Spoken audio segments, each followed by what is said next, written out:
Well guys, I am back, continuing with the top 10 movie countdowns.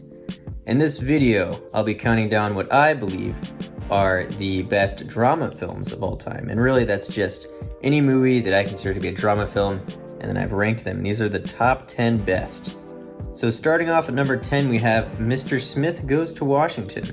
This is the only courtroom or political drama on the list, and it stars Jimmy Stewart in one of my all-time favorite of his roles. He is a hero battling down bureaucrats for the Boy Scouts. What's not to love? This movie sets up such wonderful characters, both good and evil, that you just have to see the whole thing through, and what a journey it is. At number 9, we have Legends of the Fall. And really this movie could be considered a lot of things genre-wise. It could be considered history, war, romance, even a western, but most of all I do believe it is a drama. And I just loved seeing this group of brothers grow up during the early 1900s of which this movie is set. Even though it was fiction, it was just so fascinating to see how the world and everything going on in the world at that time would have affected a typical farm homesteading family in the US at that time, as it's just so different from the world we live in.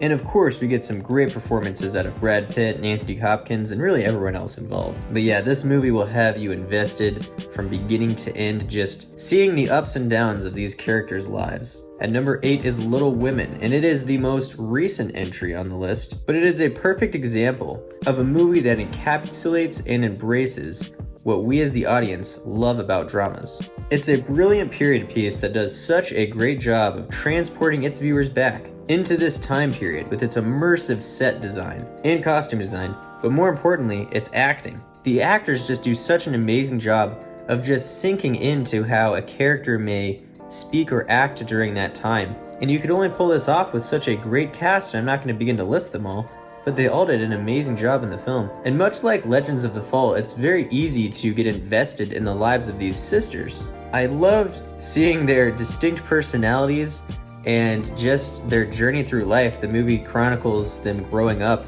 and experiencing major life events in this time period. And the parallel storytelling utilized within the film just adds to it so much more emotionally and visually. At first, I kind of thought it was a little gimmicky, but no, it took the film to a whole new level. At number 7 is Requiem for a Dream.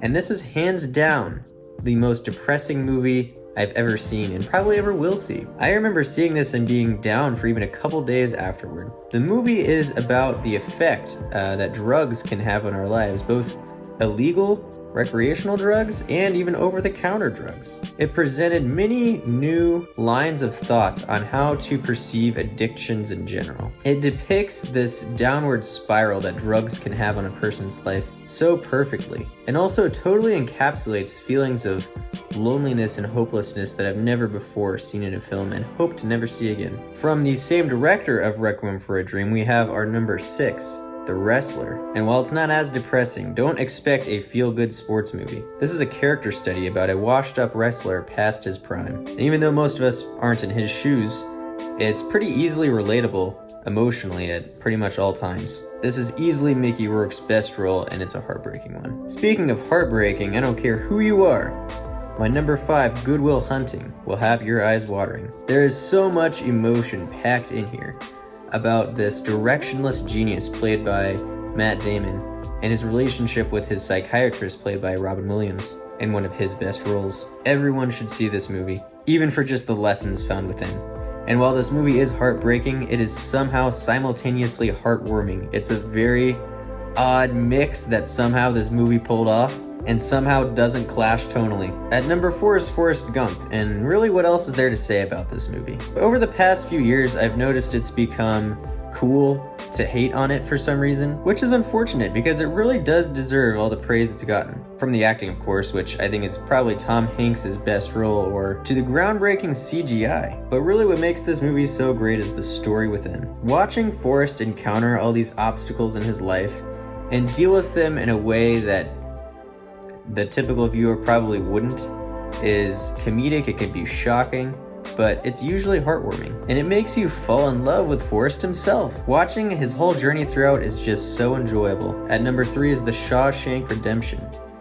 And a lot of times online I see a reason Forrest Gump being hated on so much is because they say that The Shawshank Redemption should have won Best Picture in the same year that Forrest Gump did, and I say, who cares? They're both amazing movies, but this film is really one of a kind. Seeing Tim Robbins and Morgan Freeman live their lives in prison is totally engrossing. You just can't tear your eyes away from their struggles, and there are a lot of them. And this is really what all dramas try to achieve, and this one does it on all accounts. At number 2 is Fight Club, and I can't really talk about this one. But before I reveal number 1, here are some honorable mentions.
And at number 1 is Boyhood, which is the least dramatic movie on the whole list, actually. Possibly the least dramatic movie I've ever seen. But it's number 1 because it encapsulates our daily struggles that we encounter throughout our entire lives so perfectly. Really unlike anything I've ever seen. The film makes a point to focus on the little moments in life.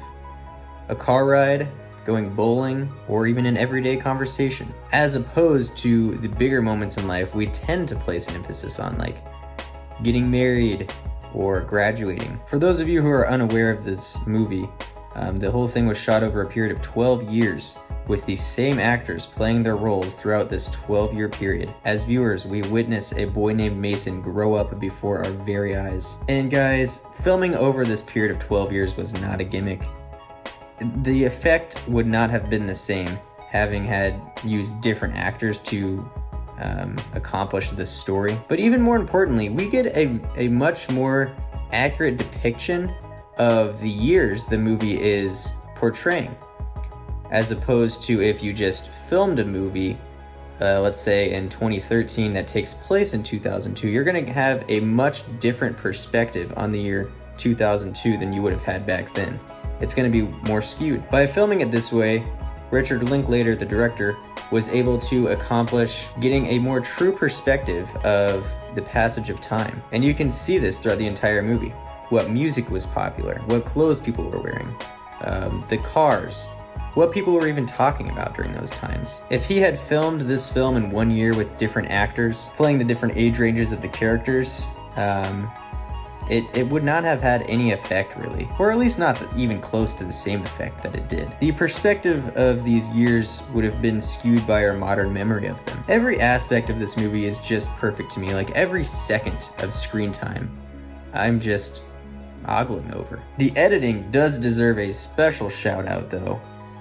This film is almost 3 hours long and I feel like it flies by. While at the same time, I feel like I've just witnessed an entire lifetime. I wish this film had an extra 3 hours to it. If you couldn't tell, I love this movie. Well guys, thanks for checking out my top 10 list.